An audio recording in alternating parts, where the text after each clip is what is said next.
bienvenue dans ce podcast de Souleymane, animé par moi. Et je reçois aujourd'hui un pote de longue date, connu sur les réseaux sociaux évidemment, et qui est devenu au fil du temps quelqu'un avec qui je tiens des conversations extrêmement chargées. Et donc je vous présente Moumine, et on est en train de développer un sujet concernant l'absurdité de la croyance dans le monde moderne dans lequel nous sommes en train de vivre. Bon, bah c'est parti. Il avait un argumentaire à me sortir sur les gens qui croient bizarrement. J'ai aimé ton introduction. Merci, donc, je t'écoute. Faut pas paraître bizarre non plus, hein. Bref. Ouais, bizarre, c'est la première fois, c'est toujours bizarre. Ok. Mais je pense que on pourrait se lâcher et juste considérer ça comme une simple discussion. C'est exactement le cas. C'est exactement ce que je cherche à produire, en fait. Vas-y, tu me parlais d'une connaissance là. De mon ami, tu vois. On venait de la montrer. Je lui ai posé une question très simple. C'était de savoir, tu lis le Coran, mais est-ce que tu comprends ce que le Coran t'apprend? Et il est allé directement sur la défensive, tu vois. Il essayait de trouver des arguments pour... Tu n'as pas besoin de... À partir du moment où tu lis, déjà, Dieu, tu l'as comme... Ok, je peux te donner un exemple. Je parle français aujourd'hui. Je peux savoir lire français et ne pas comprendre ce que je lis ou ce que... Ça ne sert à rien. Honnêtement, pour moi, je trouve que ça ne sert à rien de savoir lire le français sans comprendre.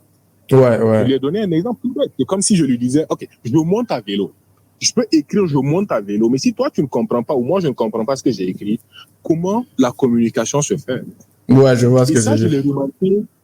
Alors que tu veux dire que lui, il a lu le Coran, en fait, du début à la fin. Et il savait pas de quoi il s'agissait, en fait. Sans rien en tirer, tu vois. C'est comme, je sais pas, moi, il y avait aucune plus-value. La plus-value qu'il trouvait, c'était, j'ai lu. Et pour moi, c'était pas une plus-value. Tu as lu et... À partir du moment où, en fait, on te dit, tu dis en tout cas que tu as lu le Coran, bah, machallah, c'est déjà une énorme prouesse, en fait, les gens. Donc, ça leur suffisait. Et oui, donc tu illustrais l'exemple de les gens, ça leur suffisait juste sans comprendre pourquoi, en fait. Exactement, tu vois. Et je me suis basé sur les Makaranta qu'on faisait, tu vois, à l'époque et tout. J'ai essayé de voir beaucoup de gens appliquent la religion sans trop comprendre, et surtout nous, parce que je te donne l'exemple. Les chrétiens, ils ont eu cette chance d'avoir la Bible, ou on peut appeler ça une chance, mais d'avoir la Bible traduite en français, en anglais, où tu as le temps de lire et de comprendre. Rares sont les musulmans qui prennent même le Coran de façon littéraire. Juste lire et comprendre qu'est-ce qu'on dit, de quoi ça parle. On ne sait pas. On est juste là en mode, il faut juste faire parce que ça nous a été transmis par nos ancêtres. Ils faisaient juste parce qu'eux-mêmes, on oublie que toutes les religions, c'était des guerres. Ils appellent ça guerre sainte. Mais toutes les religions sont passées par des étapes de guerre pour conquérir les gens. On venait, on pillait tout le monde, on tuait, on massacrait. Ceux qui ne se convertissaient pas, on les tuait. Ceux qui se convertissaient, on les laissait et ils faisaient passer la bonne parole. Tu vois un peu. OK. Je sais de façon historique que l'islam fait partie des seules religions où le prophète avait revendiqué qu'il n'y ait pas de pillage, tu vois, qu'il n'y ait pas ce côté sauvage de l'humain. Quand il prenait la Mecque, il a décidé d'épargner beaucoup de gens. Mais, pour revenir à notre sujet, nous voulons juste suivre sans trop comprendre. Tu vois? Absolument. Le point, c'est surtout qu'il n'y ait pas de système éducatif qui puisse favoriser pas juste l'apprentissage, mais la compréhension. Parce que apprendre sans comprendre, je ne pense pas que ce soit utile pour l'humain, en tout cas. La plupart des gens, tu sais, attends, moi je vais te dire, tu vois, typiquement le gars dont je te parlais en fait dans la mosquée, quand on parlait, lui, ça lui suffisait littéralement que l'imam lui dise c'est bien, c'est pas bien, Dieu n'aime pas, Dieu aime, et c'est bon, tu vois. Quand il m'a dit, lui, ça lui suffisait, quoi. Il n'avait pas besoin de plus de ce que ça pour appliquer ou ne pas appliquer. Sauf que moi, je lui ai dit, mais en fait, je sais pas si il y a des gens comme moi aussi dans la mosquée qui sont peut-être un peu plus exigeants, tu vois, et qui nécessitent, par exemple, plus de détails. C'est-à-dire que tu me dis, ne fais pas un truc, j'ai besoin que tu m'expliques en quoi la chose est mal pour que je la comprenne mieux, tu vois. Je ne suis pas du genre à juste suivre, en fait, sans poser des questions. Et il m'a sorti l'argument, ah, mais tu sais, dans la religion, faut pas poser la question, des choses comme ça, faut juste faire, non, non, non, ça, par contre, tu vas pas m'amener sur ce terrain, parce que je sais très bien que dans ce qui concerne, par exemple, la religion, bah, il y a ce qu'on appelle la aqida, tu vois, c'est ce truc-là qui façonne, si tu veux, la ligne de conduite du départ, en fait, du musulman, qui est que, bon, tu acceptes le Coran, tu acceptes les anges, tu acceptes que il y a des choses que tu ne questionnes pas, tu vois. Mais en dehors de ça, il y a beaucoup d'autres choses sur lesquelles, par exemple, à chaque fois qu'on te disait, faut faire ou ne faut pas faire, bah, on venait avec des explications après, tu vois, on t'expliquait beaucoup plus ce qui se passait et pourquoi fallait les faire et pourquoi fallait pas les faire. Moi, ce qui m'avait choqué là-dedans, c'était le côté, c'était suffisant, tu vois. Beaucoup de gens ne se questionnent pas et ils absorbent, en fait, vraiment, il y a le côté, je sais pas, le côté, tu rentres, en fait, à fond dans le truc de la religion, tu te laisses envahir même par la chose au point que si on te dit de te couper une jambe, tu vas te la couper. Si on te dit de tomber dans le feu, tu vas tomber. Peut-être même au fond que tellement tu y crois, ça inhibe en fait les sensations que tu peux ressentir du feu, par exemple, ou de la coupure ou de la douleur atroce que ça peut provoquer. Tu comprends ce que je veux dire? Et tellement toi, tu es à fond dans la... Parce que j'ai vu un truc là sur lequel, enfin, je sais pas si c'est vrai ou faux, en tout cas, hein, par contre, c'était illustré en fait dans la série Dr House où il y avait une femme là, une sœur, qui était passée sous un scanner là. Et en fait, elle, c'est une croyante, tu vois. Et donc, on était en train de lui faire une IRM, tu vois. Et il fallait lui injecter un produit de contraste. Et dans l'injection, quand on lui injectait le produit, ça fait mal dans tous les cas, puisqu'on lui injectait la chose dans une veine quelconque, quoi, tu vois. Et puis, bon, on passait par une veine qui faisait mal, une artère, je sais plus, à la cuisse ou à la jambe, là, bref. Et ça lui faisait mal, mais du coup, ils regardaient sur le moniteur, en fait, et ils voyaient qu'en vrai, le centre de la douleur était actif, mais en même temps, le centre qui gérait, en fait, tout ce qui était foi, religion, en fait, était aussi allumé, tu vois, de l'imaginaire, en fait, quelque part.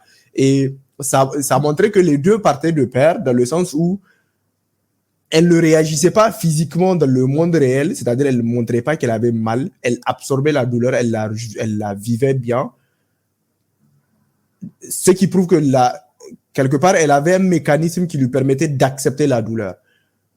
Et il savait qu'elle avait mal parce que, en fait, il y avait les signaux qui étaient démontrés sur l'écran. Mais en même temps, il y avait le signal aussi de l'autre côté puisque c'était une religieuse, en fait. Donc, elle avait la foi. On lui demandait après comment elle faisait pour gérer la foi. Elle avait dit, mais je priais, etc., etc. Ils ont dit, ok, bon, finalement, même pour les scientifiques, en fait, ils se trouvent devant des situations souvent où les gens sont tellement à fond que, mais sauf que ça crée de la merde, dans la mesure où le problème que ça crée, c'est que dans le monde réel, dans le monde où, par exemple, tu vas pas aller prendre un médicament, par exemple, et dire, je vais prendre, je sais pas, moi, du papier, le manger, l'avaler et dire, parce que j'y crois, donc ça va me guérir d'un mal de tête, tu vois. Parce que tu as la foi, tu vas pas dire que ça marcherait. Même si nous, on nous a enseigné, par exemple, tu prends un bol d'eau, tu fais Fatiha dedans, tu tout fara et puis tu bois et puis ça va aider. Tu vois ce que je veux dire? Mais en même temps, il y a des gens aussi à côté qui ont réfléchi, qui ont fabriqué une molécule, Doliprane, une molécule paracétamol qui te mettent, quand à coup sûr que tu sois croyant ou pas, tu bois, ça marche, quoi, tu vois. Bref, moi, je sais pas, quoi. C'est trop flou et bizarre tout ça en même temps. Et donc, ça donne des arguments aux gens, souvent pour te dire, oui, mais la science, c'est la science. Rien ne nous prouve que même la science fonctionne finalement. Et nous, la religion, au moins, nos croyances, nous aussi, rien ne prouve que ça ne marche. Donc, qu'est-ce que tu veux qui a raison, qui a tort? Personne n'a tort, personne n'a raison. Personne n'a raison, c'est ça le point, parce que, tu vois, pour revenir, tantôt, on parlait, avant le début du podcast, on discutait sur les émotions les plus puissantes observées chez l'homme. Où je te disais, la foi est considérée comme la deuxième émotion la plus forte chez l'homme. La foi, et je te l'ai dit tantôt, a été la base sur laquelle toutes les religions ont appuyé pour pouvoir se faire plein de disciples, plein de machins. Ouais. Notre exemple, après hier, Mahatma Gandhi, il a utilisé la foi pour se mettre à son service plus de 200 millions de personnes. Pas de force, pas de... juste la foi. Ouais, c'est chaud, hein. L'une des émotions les plus puissantes. Tu peux marcher, comme tu l'as dit, dans le feu. Tu peux... Par la foi, ton cerveau est tellement focus sur cet aspect de la chose que tu en arrives à oublier la réalité ou même la qualité des Clairement, ouais, c'est ça. Et là, ça amène plusieurs questionnements parce que là, c'est en mode est-ce que nous vivons même, est-ce que notre réalité, est-ce que ce que nous vivons est réel? Ouais. Puis, par le pouvoir de la foi, tu peux juste éliminer certains tenteurs d'émotions ou de douleurs chez toi. Tu vois un peu? Bah, c'est tout à fait normal dans la mesure où les gens peuvent, à la limite, en fait, croire ce qu'ils veulent si ça leur permet d'appréhender la réalité difficile qu'ils vivent, en fait, etc. Parce que au final, c'est ça. C'est-à-dire que certains prennent de la drogue, d'autres ils boivent, d'autres ils croient en Dieu, d'autres ils croient en rien à part la réalité, les résultats concrets, tout tangibles qu'ils peuvent toucher et sentir, pour pouvoir justifier le malheur, par exemple, souvent qui leur arrive ou qui se passe autour d'eux. Bon. Yeah. Tu prends typiquement les gens qui sont en Palestine. Bon, eux, ils se font bombarder tous les jours. Les gens là qui vivent de la guerre tous les jours, matin, midi, soir. Mec, tu peux te dire, soit tu crois en Dieu, et c'est exactement ce qu'ils font en partie en disant, ouais, bah, Dieu va les sauver, etc. Et ça leur permet d'accepter leur sort, en fait, tu vois. Ou alors tu te défonces complètement au point que tu comprends même rien jusqu'à ce que ta vie finisse et puis c'est réglé. Soit tu crois que bon bah il y a des mécanismes qu'il faut faire, par exemple on va peut-être mettre au point un plan pour pouvoir aller jusqu'à installer la paix, tu vois, dans le pays. Donc tout le monde essaie de croire en quelque chose qui lui permet d'aller jusqu'au bout et de supporter le chaos dans lequel ils vivent. Bon, ça les gens peuvent faire ça.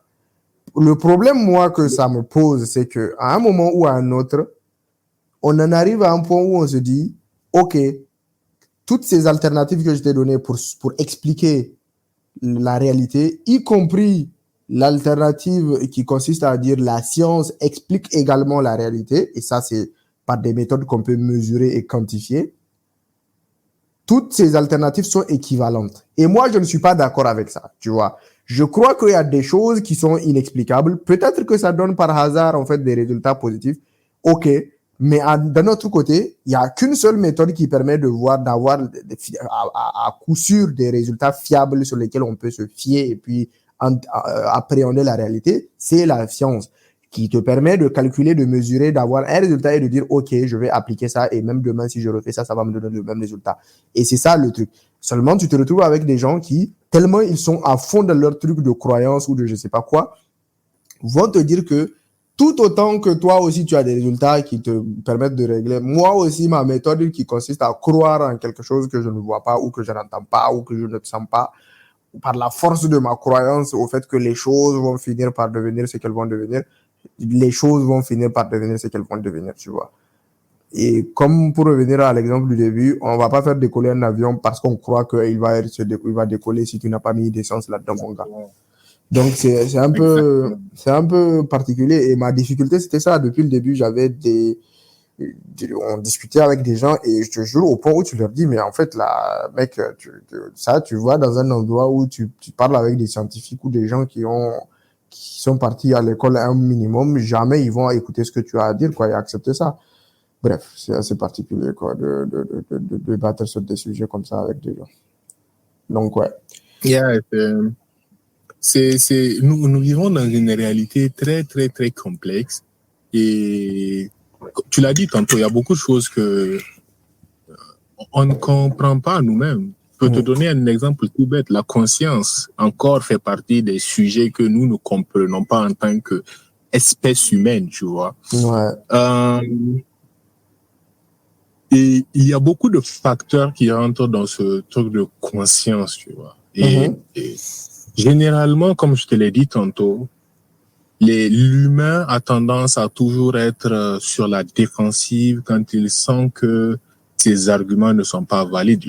Tu m'as donné l'exemple tantôt de Einstein et Oppenheimer avec la physique quantique. Ouais. C'était réel, c'était là, mais Einstein s'y opposait quand même.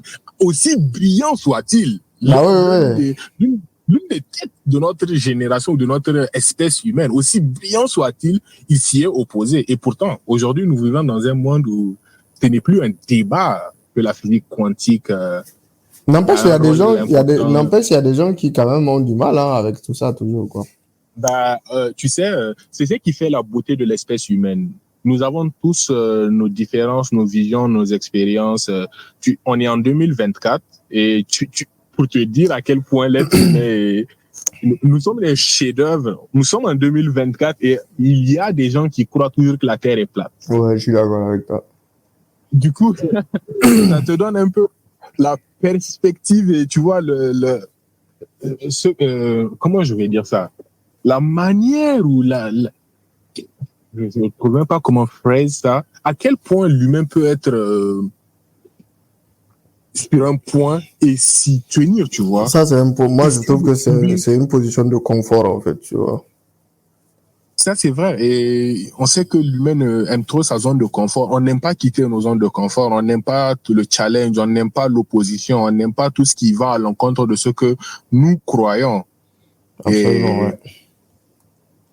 Autant c'est triste, autant c'est bien. Pourquoi? Parce que c'est bien dans le sens où nous pouvons tous avoir nos croyances et nous y tenir. Maintenant, là où c'est triste, c'est que les gens ne sont pas ouverts d'esprit à accepter de nouvelles choses, à accepter de nouvelles découvertes, à accepter de nouvelles idées. Ça crée des problèmes aussi, parce que souvent, en fait, ce genre de délire-là, ça fait que ça induit des gens en erreur. C'est comme pour le vaccin, par exemple, il y a beaucoup, tu sais, de populations qui aujourd'hui, littéralement, je sais plus dans quelle ville, dans quel état aux États-Unis où les gens majoritairement sont anti-vax, quoi, tu vois.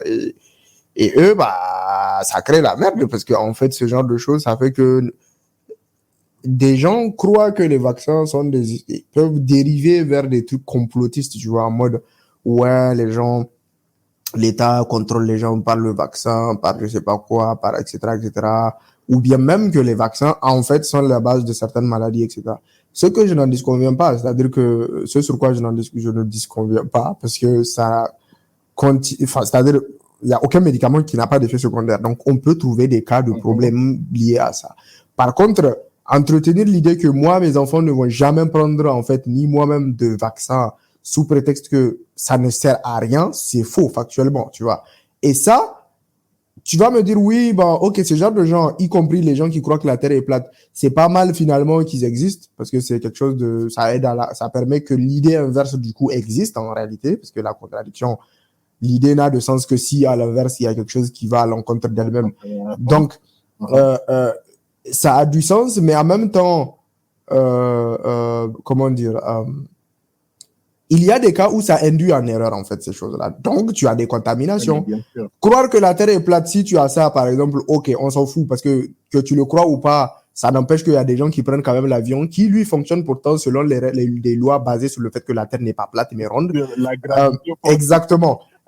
Mais par contre, dire que les médicaments, ça ne sert à rien, dans le même ordre d'idées, juste parce que tu as tes croyances, etc., genre hippie, tu vois, naturaliste, tout ça, ça peut faire en sorte que des gens vont t'entendre, en fait, et dire, peut-être pas mal, pourquoi pas, ne pas prendre ça et provoquer la mort ou les problèmes de santé, en fait, à plein d'autres personnes, en fait, tout bêtement, tu vois.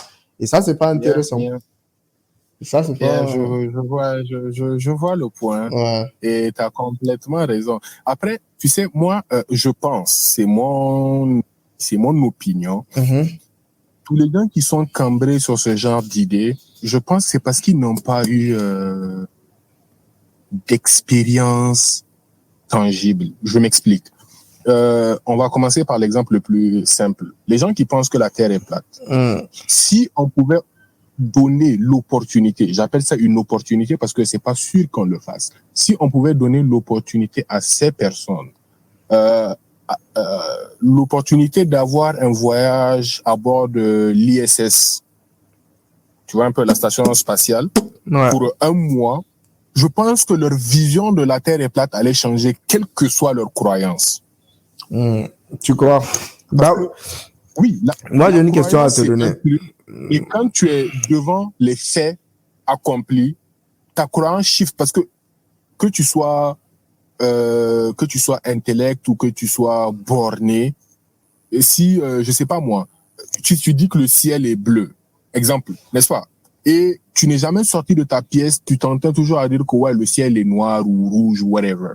Le jour où il y aura l'évidence ou l'expérience ou l'opportunité qu'on te mette dehors devant un ciel bleu, tu ne peux pas nier l'évidence. Tu vois un peu mon point? Ouais, je comprends. Si tu nies l'évidence, on te classe juste dans la catégorie des, je ne sais pas moi, des emmerdeurs, tout simplement. Tu fais chier tout le monde. Des emmerdeurs ou des plaisantins. C'est pour ça que je te dis, c'est plus une opportunité. Si ces mecs qui pensent que la Terre est plate, ils ont l'opportunité de faire un voyage d'1 mois à bord de l'ISIS où ils vont voir que la Terre est ronde.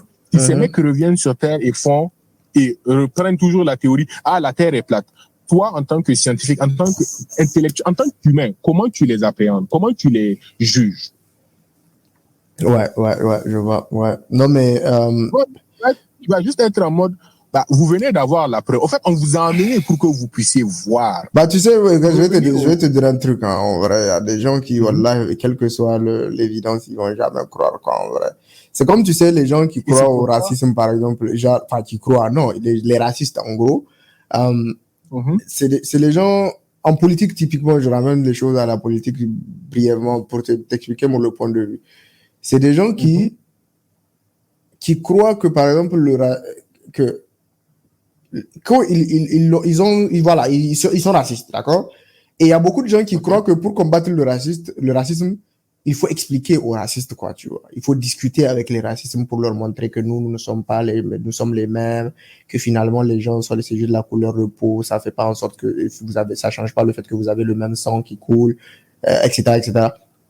Sauf que et quand tu viens, en fait, à discuter avec ces gens, tu te rends compte qu'en vrai, tu peux leur montrer ce que tu veux, leur dire ce que tu veux, ils vont pas changer d'avis. Pas parce qu'ils ont pas compris la logique de la chose, mais parce qu'il y a un intérêt, en fait, à croire souvent à certaines choses.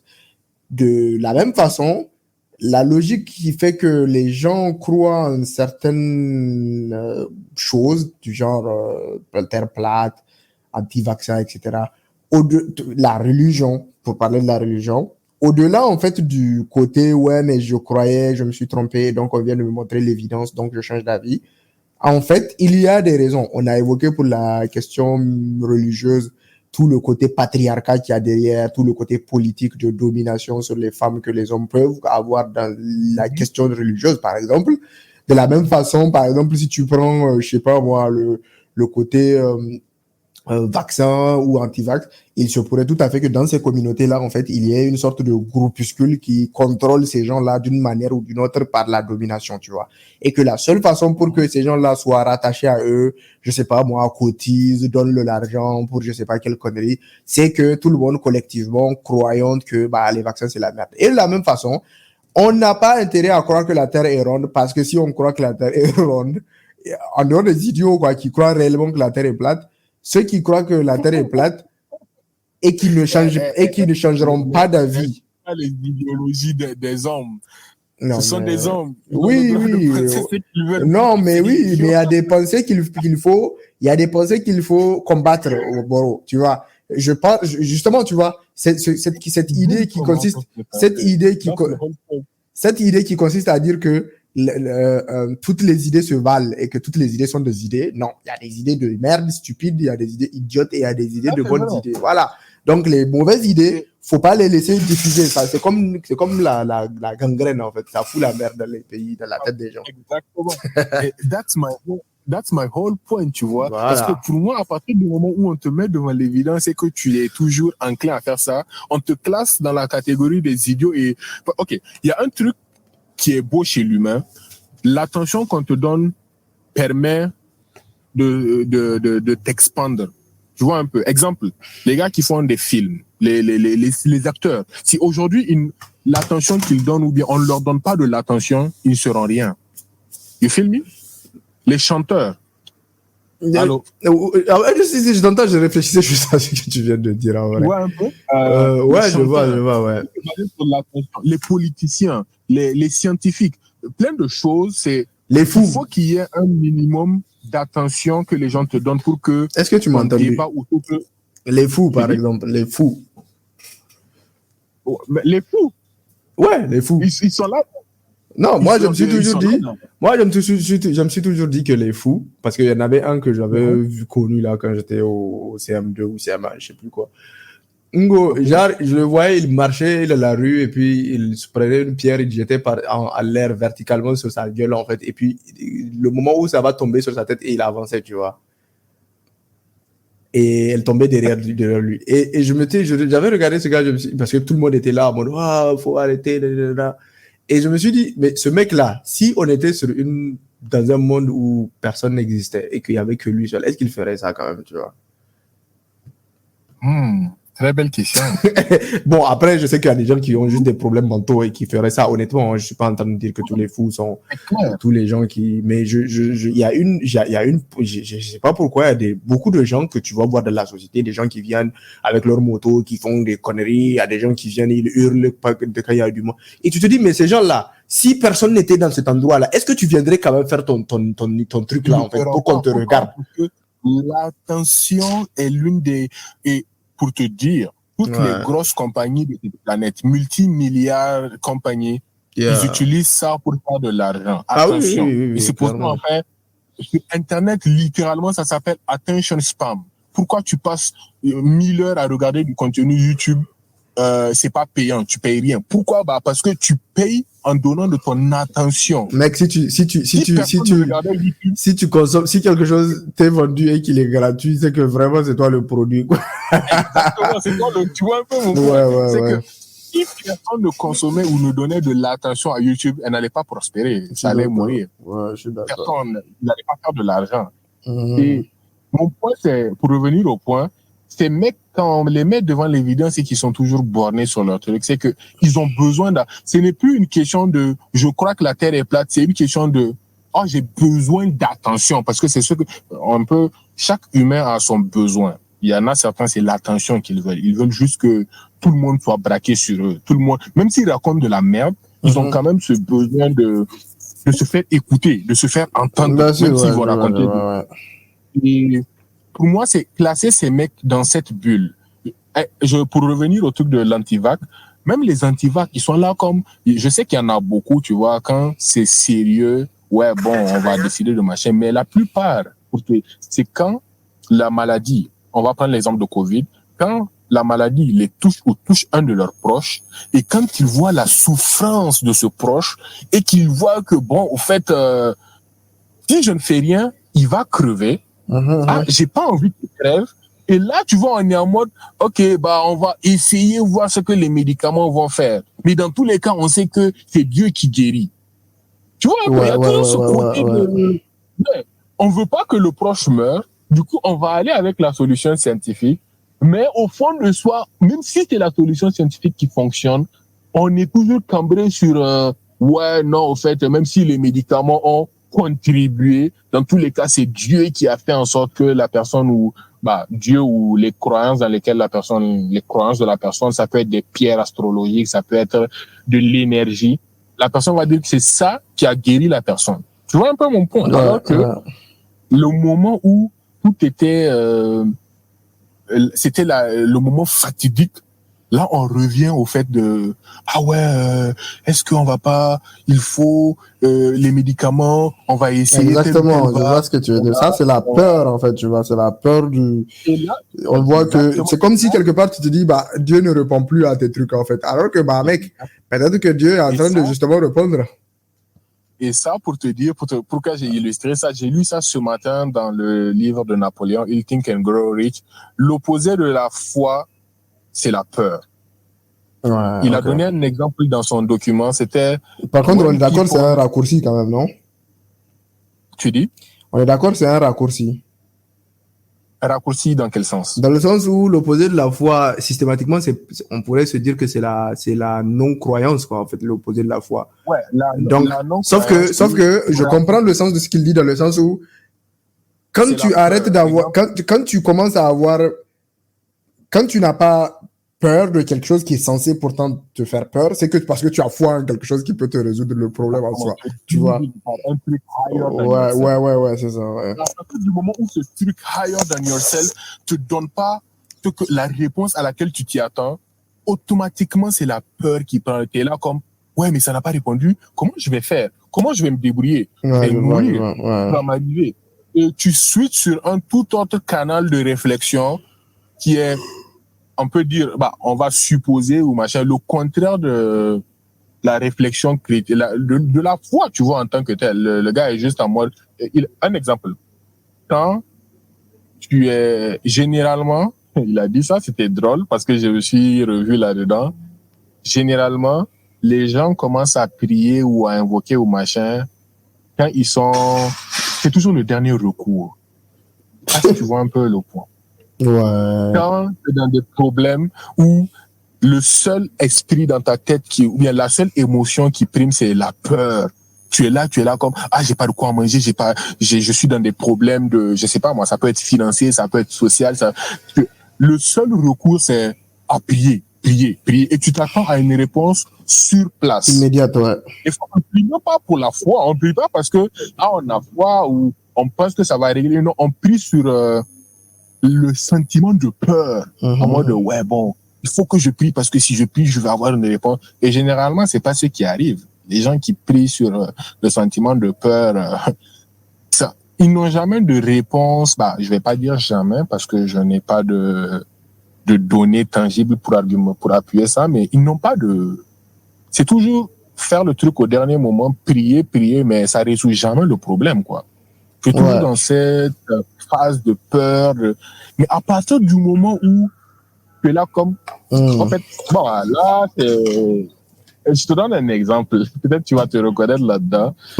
Tu étais anxieux, tu avais, je pense, peur le jour de ta présentation de ton doctorat. Je suppose que tu étais anxieux, tu avais peur, il y avait plein d'émotions généralement négatives qui envahissent. Ah ouais, grave. À l'approche d'un grand événement, généralement c'est des émotions négatives qui prennent le truc.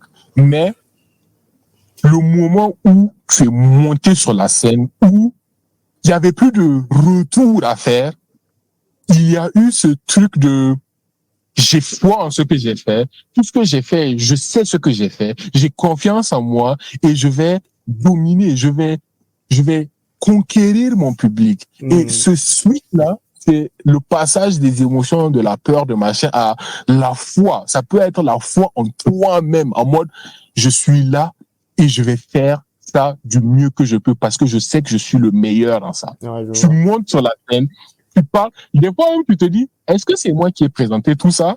Ouais, attends, j'ai passé 15 minutes à parler. C'était moi? Est-ce que... Tu vois, quand tu fais les rétrospections. Ouais, je vois ce que tu veux dire. Ouais, c'est ouf. Mais ouais, ça crée une base quand même par laquelle, souvent, inconsciemment, on est en train d'expérimenter le processus lui-même, quoi, en fait. Exactement, sans s'en rendre compte. Pourquoi? Parce que tu es tellement, comme on dit en anglais, overwhelmed par ce qui se passe. Et juste en mode do it. Pilotage automatique, quoi, quand même. Ça. Et c'est là où j'ai le livre de Dr. Joseph Murray qui a eu prix Nobel en 2-3 catégories. Ce mec, c'est un génie. Où il disait le subconscient, tu vois, l'importance du subconscient dans ce que nous sommes. Tu lis beaucoup de bouquins sur les trucs, sur la conscience, l'inconscient, tout ça, non? Ouais. Je ne sais pas, je ne pourrais te dire pourquoi j'ai développé cette petite passion, mais il y a un truc sur la psychologie humaine, quoi, en vrai. Exactement. Pourquoi nous sommes comme ça? Pourquoi nous sommes différents? Pourquoi nous réfléchissons comme nous pourquoi nous ne n'agissons pas quand nous respirons, quand nous parlons, tu vois un peu ce côté randomness qu'on donne à la vie que certaines personnes ne se posent même pas les questions. On revient à le fait que les gens ne se posent pas les questions. On se lève chaque matin, on marche, on mange, on parle, on rit. On se rend même pas compte qu'il y a tellement de choses qui se font de façon automatique en nous. On pense plus au côté I'm thinking. okay, yes, you're thinking, but there is a lot of work being done when you're not thinking. J'avais vu un truc là qui disait que, en fait, quand tu think, when you are thinking, in fact, you are listening. Exactement, you are listening to yourself. Holy shit. Et ça, c'est vrai. Insane, man. Quand tu think, littéralement, c'est que c'est qu'ils appellent the infinite intelligence. Tu communiques avec infinite intelligence. Ouais. Il y a Jim Rohn, c'est un speaker américain. Mm-hmm. Il a atteint beaucoup de séminaires. Il a fait beaucoup de séminaires où il expliquait que humans, on a un truc en particulier qui fait notre force, thinking, qui nous différencie de toutes les autres espèces sur Terre, ou en tout cas présentes, qu'on connaît, répertoriées. Alors, thinking dans quel sens? Mais bon, je vois peut-être dans le sens dans lequel il a essayé de le dire. Everything we've done as human beings was on a base of thoughts. Tout ce qui s'est passé, tout ce qu'on a accompli sur cette planète, thinking. J'ai un exemple. Là, nous sommes sur un podcast. Nous utilisons des micros, des ordi, des machins, Internet. À un moment donné dans l'histoire, certaines personnes ou une personne a dû s'asseoir et thinker. Déjà, créer cette idée. Ouais, mais, ok, le microphone, est-ce que je vais pas faire un outil qui va prendre ma voix, qui va tel ou tel ou tel? Tu vois un peu? Ouais. Et l'idée, il a thinké. C'est pas juste venu juste comme ça. Un exemple tout bête que les gens prennent ou que Jim Rohn, que j'ai suivi, a pris, c'était the chair. La chaise sur laquelle tu es assis aujourd'hui, somebody has to think about it pour que ça se matérialise dans le monde physique. Ouais, je vois. Tu vois? Ouais. Internet, ordi, téléphone, basic. Tu peux aller jusqu'aux trucs les plus basiques qu'on utilise. Somebody had to think about it. Yeah, I get it. Ok, je vois ce que tu veux dire. Les thoughts sont la base ou la beauté qui fait de l'humain. Tout ce qu'on a créé, c'était think. Les frères Wright, ils étaient là comme, en fait, on a envie de voler. Ok. Dans leur tête, c'était, si on arrivait à faire 15 secondes, je pense, parce qu'il y a une célèbre phrase qu'ils ont écrite, les frères Wright.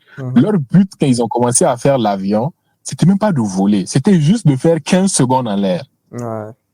Aujourd'hui, nous avons des technologies think. Le think est venu de là. Aujourd'hui, nous avons expand ça au point où on fait des heures dans l'air sans toucher le sol. Infini même, mec. On envoie des satellites dans le putain d'espace et puis ça reste là-bas pour des années. Tu vois un peu qu'ils ne voient même pas de sol. Everything we've done as human beings est basé sur du thinking. Quelqu'un a think à ça et on a machin. L'électricité. Newton ou je sais pas c'était qui, c'est Newton ou il a think. L'électricité. Et si tu vois. Ouais. Et c'est fascinant quand les gens ne savent pas d'où viennent les think. Where does thoughts come from? Les gens ne prennent pas le temps de se poser les questions pour revenir au débat, à la beauté de ce débat qu'on a ou de cette discussion qu'on a aujourd'hui. Les gens ne prennent pas le temps de se poser les questions ou alors de se poser les bonnes questions. Thomas Edison. L'électricité. Thomas Edison, tu vois. Ouais. À moi, il a, à un moment, il était assis, probablement dans l'obscurité, il s'est dit, et si je pouvais faire tel ou tel créer une source qui va illuminer. Peut-être il n'a pas appelé ça électricité en son temps, mais dans tous les cas, la base de l'idée ou bien du thought qu'il avait, c'était illuminer pour que je puisse travailler le jour, la nuit, qu'il pleuve, qu'il neige ou machin. Et aujourd'hui, nous vivons dans un monde où l'électricité, pour certains peuples, l'une des basics, tu vois. Exactement, c'est ce qu'il avait fait. Il avait fait un truc là qui produisait de l'électricité, enfin, qui produisait de la lumière, en fait, pendant des heures. Et donc, c'était le premier truc qui, dans un vide absolu, en fait, dans lequel il n'y avait aucun gaz, aucun support, machin, pouvait produire de la lumière, en fait. Et donc, il a découvert l'électricité, quoi. Voilà, bravo, mon gars. Bravo. Ah ouais, qu'est-ce que tu veux qu'on lui dise? Purée. Comment on appelle ça? C'est beau parce que, non, ouais, c'est assez extraordinaire de se dire quand même que... C'est un phénomène. Et je vais te donner une petite ligne. Peut-être que on va approfondir ça plus tard sur un autre Ouais, podcast. clairement. Là, on a fait 40 minutes. On va essayer de poser ça et voir ce que ça donne. Et les thoughts, where do thoughts come from? Nous avons la conscience et le subconscient. La conscience, elle est le moteur des thoughts. On a lancé Moumine là, c'est parti. Sur la conscience et l'inconscient, putain. Non, et là, tu vois, je ne vais même pas approfondir. Je te dis, ça, c'est encore l'objet de notre podcast. Ouais. J'espère que nos abonnés seront... Ils seront tuned in. Là, laisse tomber. Ils seront tuned. La prochaine fois. Ouais, c'est ça. Tu vois, moi, la conscience n'a qu'un seul... Elle a plusieurs attributs. Mais l'une de ses principales... L'un de ses principaux attributs, c'est... L'un de ses principaux attributs. L'un de ses... Tu sais... The main attribute for the consciousness. Ok. L'une des caractéristiques de la conscience, en fait. De la conscience, c'est thinking. La réflexion, ouais. Quand on parle, quand on machin, on est conscient, on think. Tu vas thinker à comment je vais argumenter, c'est tout ce que je suis en train de dire à Suleiman. Comment je vais, tu vois, comment je vais causer avec ma femme. Comment je vais. Maintenant, il y a ce qu'on appelle des links, je pense, link bridge, ils appellent ça. Quand tu think, ça passe par ta conscience. Ta conscience ne peut faire qu'une chose, c'est thinker et envoyer ça au subconscient par le link du bridge. Là. Ouais. On est d'accord. Le subconscient, lui, il ne sait pas thinker. C'est pour ça que quand tu respires, tu ne think pas quand tu respires. Tu ne think pas quand tu digères la bouffe que tu manges. Tu ne think pas, même quand tu conduis, à partir du moment où tu vois, quand tu conduis une auto, ça devient de l'automatique. Tu ne think pas, mais est-ce que je change de vitesse, je mets de vitesse. Ok, d'accord. Parce qu'on va pas, faut pas faire le mélange non plus entre les mouvements autonomes et l'inconscient qui, lui, d'un point de vue psychologique, si tu veux, gère. Par exemple, quand tu me dis, je fais du vélo sans réfléchir, tu vois. Ok. Je crois que, là, on est dans un truc inconscient. Ok. Et même ce qui est inconscient pour le vélo, c'est même pas le fait de faire le vélo, c'est plus garder l'équilibre. Parce que tu ne réfléchis plus à garder l'équilibre. Voilà, c'est ça. Déjà, ton inconscient, parce que l'inconscient, le subconscious, son main thing, comme je t'ai dit, si tu te rappelles, tout à l'heure, je t'ai dit, la conscience, le but, c'est thought. Ouais. Pour le subconscient, il ne sait faire qu'une chose, c'est action. Ouais. Le subconscient ne sait rien faire à part take action. Prendre ce que la conscience lui envoie et que la conscience considère comme vrai et il met en action. C'est juste ce qu'il sait faire. Ou même faux, souvent. Même faux. Souvent, il y a des choses il y a des choses qui font mouliner, en fait, au fond, en fait, sachant que, tu n'as pas pensé. C'est pour ça qu'il y a des trucs qu'on appelle les pensées, les affirmations positives, par exemple, qui sont juste des phrases, souvent, que tu te balances, que tu lis. Moi, perso, j'ai une application comme ça qui m'affiche des expressions, en fait, positives. Pourquoi? Parce que quand tu les lis. Parce que quand je les lis, j'oublie. Mais, en fait, je les lis exprès parce que je sais que derrière, il y a un truc qui marche, qui fabrique, si tu veux, une personnalité que je suis aujourd'hui d'une manière ou d'une autre, tu vois. Basé sur des trucs que j'ai ignorés, mais qui sont positifs, tout simplement. De la même manière, si je m'entourais de choses négatives et que j'enregistrais que des choses positives, négatives, la beauté du truc, c'est que même si c'est négatif, à partir du moment où exemple, le sentiment de peur, c'est un truc négatif. Mais au niveau de notre consciousness, est affirmé comme un truc positif ou vrai. Le truc de la conscience et du subconscient, c'est même pas le fait de savoir si c'est positif ou négatif, c'est à quel point tu penses que c'est vrai. Ouais, je vois. À quel point ça peut façonner ta réalité, quoi, c'est tout. Exactement. Dès que tu penses que c'est vrai, automatiquement, il transmet ça, feeling au niveau des sentiments, de l'appréciation et tout. Il transmet ça au subconscient et le subconscient, il ne sait faire qu'une chose, c'est appliquer. Appliquer. Et du coup, on est dans une boucle de conscience. Tu think, ça passe par la conscience. La conscience envoie ça par le biais des feelings. Le bridge, c'est ça. Le bridge, comment ça, j'ai appelé ça tout à l'heure, où ils l'ont appelé ça. The linking bridge, c'est the feeling. The way you think, the way you feel, the way you act. Pourquoi? Parce que the action is a result of a feeling. Every action is a result of a feeling. Je vois, ouais, ok. Je vois le lien. I feel dizzy, I'm going to take some pills. I feel hungry, I'm going to go eat. I feel thirsty, I'm going to go drink water. I feel like I want to get in shape, I'm going to go do sport.